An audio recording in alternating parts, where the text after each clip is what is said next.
Free periods, late arrivals, early dismissals, extended lunch breaks.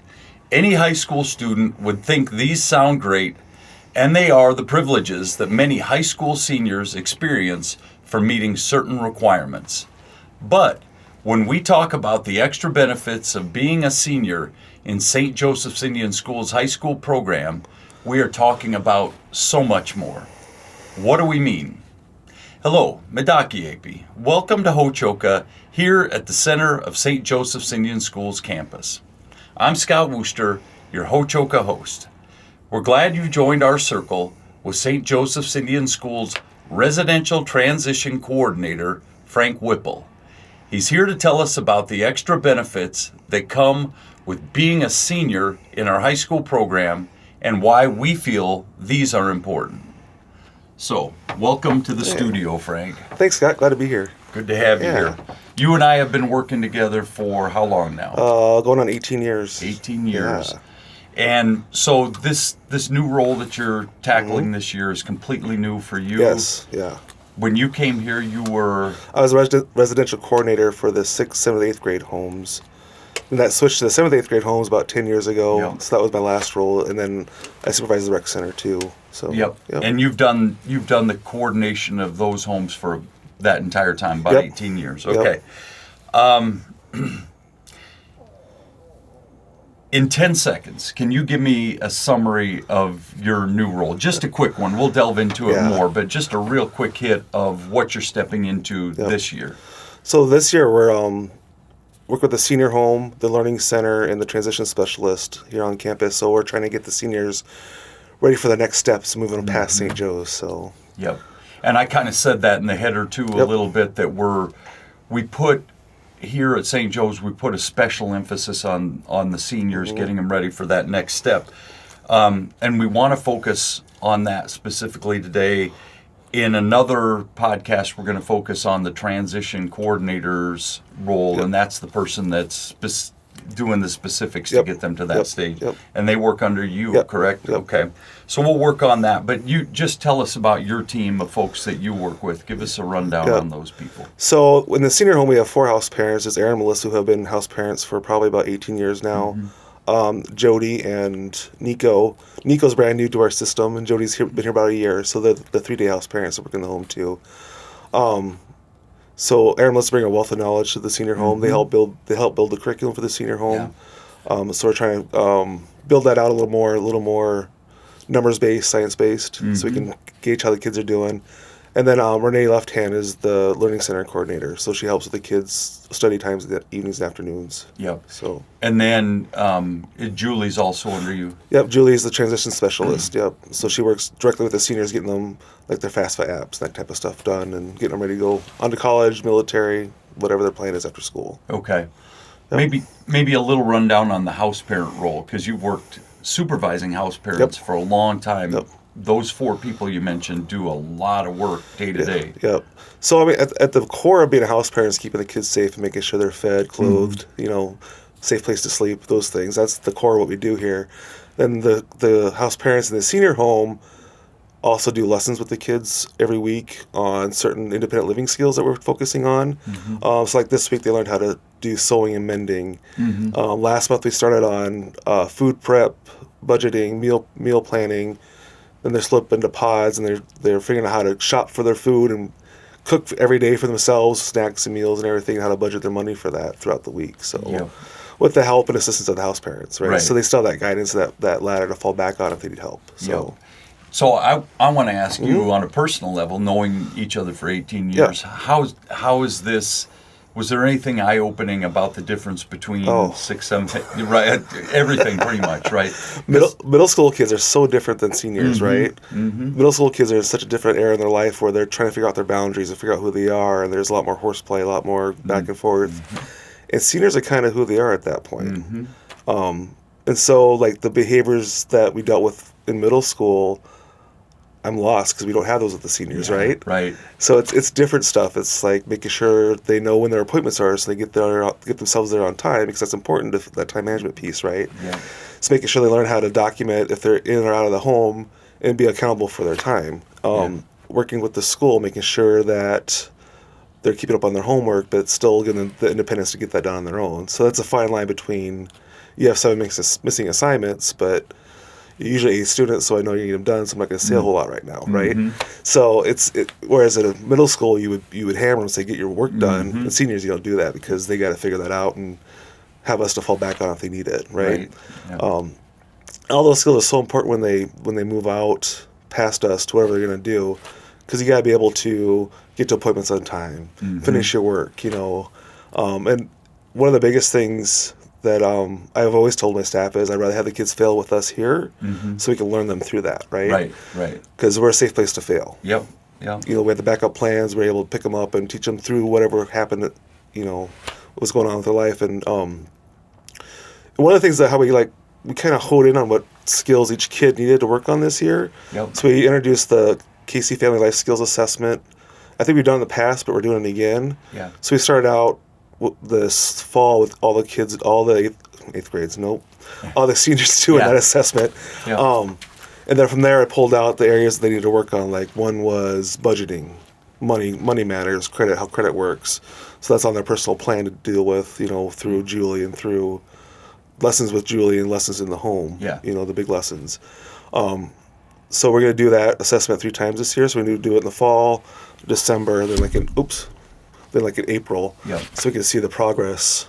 You know, and from that, the assessment they take, each kid I worked with each kid and developed a plan for them individually for what they need to accomplish through the lessons and everything this week. And then we also, the lessons that the home does, we kind of hone those in on what all the kids need, and then there's 5-minute lessons that they do every night. So I pulled what the kids needed. You know, if Earl needs money management, there's probably another kid that needs it too.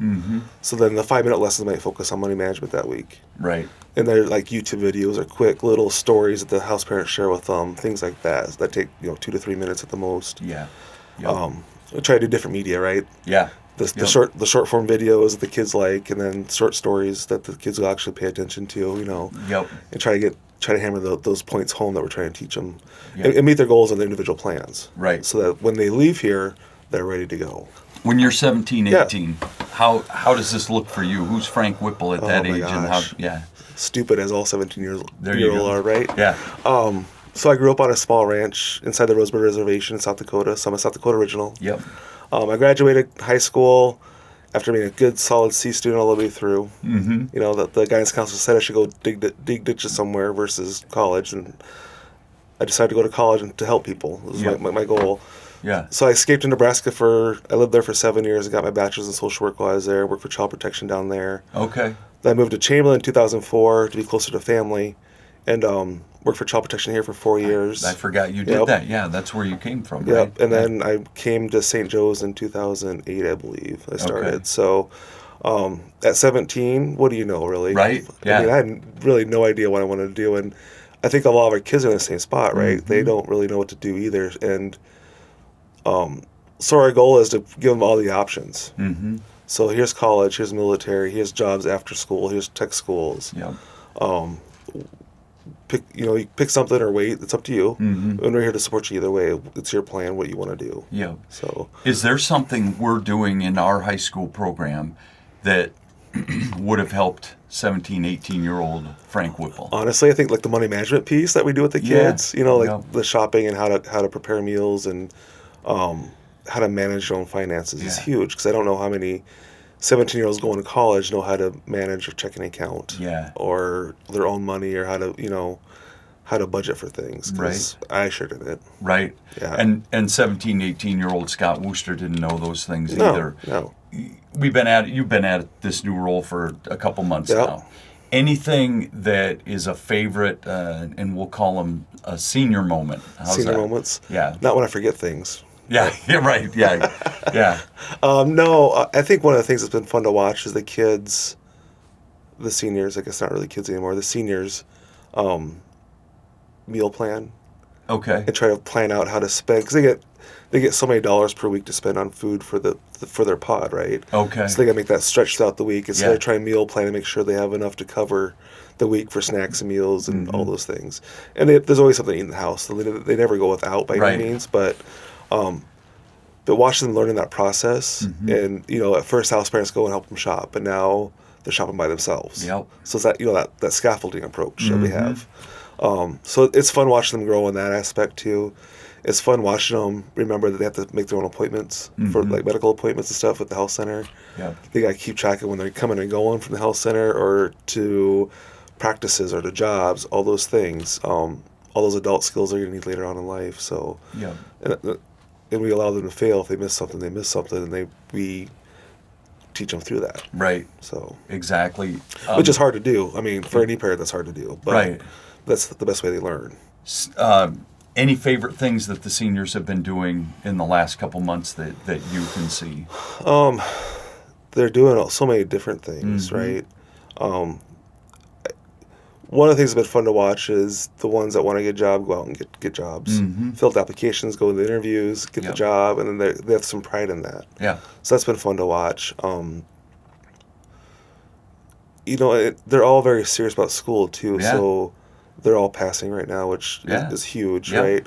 And they're all to the point where they have enough credits to graduate in May, and so they only need like their core classes the next 2 semesters. Yeah.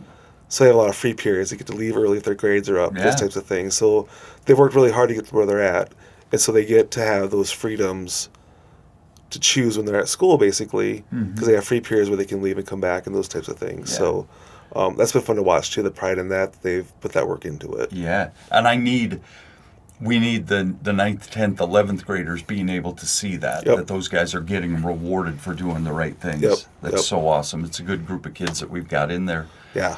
I work with 2 of them, and I've had them since they were 7th grade. And it's so fun to see them at this point involved in powwow. Yep. I mean, we've got one of them just dancing in powwow. In fact, I think he won this year.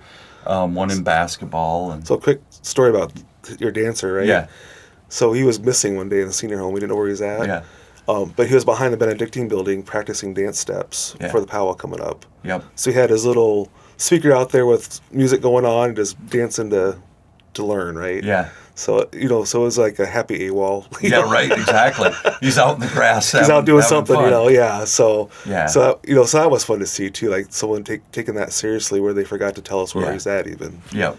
Which you had that discussion with him, but at the same time, praise him for Exactly. putting the work in. Yep. Yeah. I love that too. One thing that I want to say is that even the story that you gave, it's a reflection of the kind of family thing that happens here and the fun that kids can have in a safe environment, and it's just neat to see them be able to thrive and do what they do. And that senior program has grown so much in the however many years it is that I've been working with the high school kids, 20 or 25 now. And I know it will continue to grow. And the beautiful thing about your role is that you're just it's still fresh for you. Yeah. And as you get to know it more, you'll know what you need to add and what you need to take away, all that kind of stuff. If you look like down the road, future goals is letting it trickle down too. Yeah. Those independent living skills. And we do a lot of stuff in the little homes already for that. Yeah. So it's, integrating what they're doing in the little homes and bringing that up to the senior home. Yeah. Yep. And reminding kids, you got taught this in 6th grade. Right, exactly. Yep. You might not remember it, but you did. You did. Yeah. So just making sure that those skills carry over from grade to grade too. Yep. So and long term, that's one of the goals is to have that consistency or Yep. that through line for the kids. Yep. So we're not just a senior home and there's the rest of the kids, but it's all one continuum. Yep. But yeah, thanks for 18 years of working and doing what you do for these kids.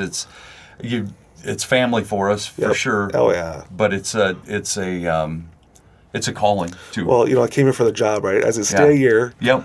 Came here for the job and stayed for the mission. And the mission is the kids and the families. Yeah. Yep. And we'd also like to thank our audience for joining us here at Hochoka at the center of St. Joseph's Indian Schools campus, where we talk about issues central to Native American education today. Please follow us wherever you find your podcasts. Until next time, stay centered.